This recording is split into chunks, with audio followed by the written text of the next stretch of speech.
संत ने कहा, भरा सत्संग का दरिया, नहा लो जिसका दिल चाहे।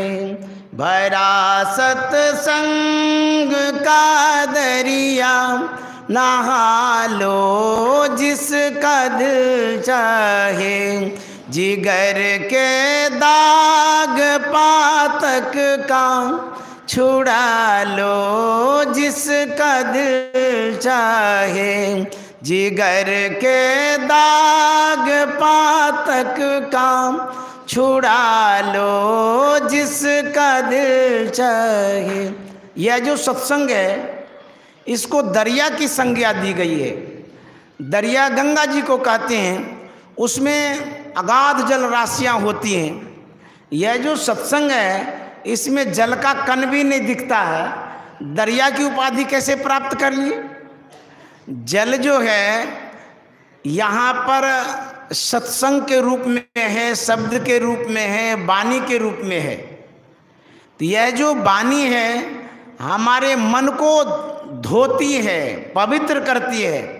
हम गंगा जी में स्नान करते हैं, वहाँ पर नाक बंद कर लेते हैं, मुंह भी बंद कर लेते हैं, तब डुबकी लगाते हैं। जरा सोचिए, गंगा जल का एक कण भी आपके अंदर में नहीं जाता है, भीतर जाने ही नहीं देते हैं। यदि भीतर जाने देंगे तो डूब ही जाएंगे। तो जब गंगा का जल एक कण भी आपके भीतर नहीं जाता है तो भीतर की सफाई कैसे कर सकता है? और ये जो सत्संग रूपी जल जो है ये बाहर नहीं भीतरे जाता है। कैसे? अभी कान से सुन रहे हैं ना, ये भीतर जा रहा है, अब भीतर जाकर के अंतःकरण को शुद्ध करता है। तो यह जो जल है सूक्ष्म है, वाणी के रूप में है। इस जल से चित्त की शुद्धि होती है, मन की शुद्धि होती है, अंतःकरण की शुद्धि होती है। इसीलिए इस सत्संग में जो आते हैं, जो अवगाहन करते हैं, डुबकी लगाते हैं, वो पवित्र हो जाते हैं, परिवर्तन हो जाता है। विचारों में परिवर्तन, व्यवहारों में परिवर्तन। गोस्वामी जी ने लिखा है, काक होई पिक बकऊ मराला, कौवा कोयल हो जाता है, बगला हंस हो जाता है। एक छोटी सी कथा के माध्यम से आपको अवगत कराना चाहूँगा, उसके बाद समाप्त करूँगा। एक कुंभकार था, थोड़ी सी मिट्टी लेकर के चाक पर चढ़ाया। वह कुछ बनाने जा रहा था, आकार प्रकार देता, तब तक में उसकी धर्मपत्नी आ गई। देखी कुंभकार कुछ बना रहा है, पूछती है कि अरे कुंभकार, इतनी थोड़ी सी मिट्टी लेके क्या बनाने जा रहा है? बोले कि चीलम बनाने जा रहा हूँ। बोले क्यों? बोले लोग बहुत भांग गांजा पीते हैं, इसीलिए बेचेंगे, पैसा कुछ होगा। पत्नी ने कहा कि मेरी बात मानो, तुम अपने विचारों में बदलाव लाओ, मेरे विचार को मानो और चीलम बनाना छोड़ दो, सुराही बनाओ। कुंभकार तत्क्षण अपने विचारों को स्थगित कर देता है, पत्नी के विचारों को मान करके ढेर सारी मिट्टी लेकर के चाक पर चढ़ाता है। जैसे ही आकार प्रकार देता है, मिट्टी से आवाज़ आती है कि अरे कुंभकार, तू पहले क्या बनाने जा रहा था, अभी क्या बनाने जा रहा है?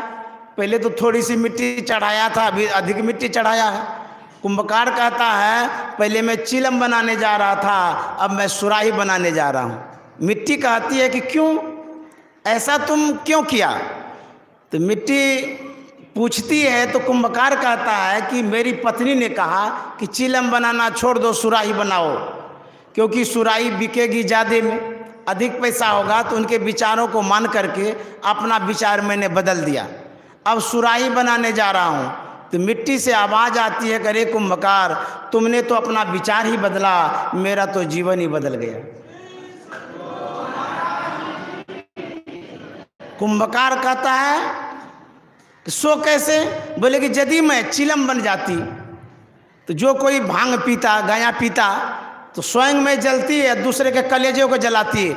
अब मैं सुराही बनने जा रही हूँ, स्वयं शीतल रहूँगी, जो जलपान करेगा उसके कंठ को भी शीतल करूँगी।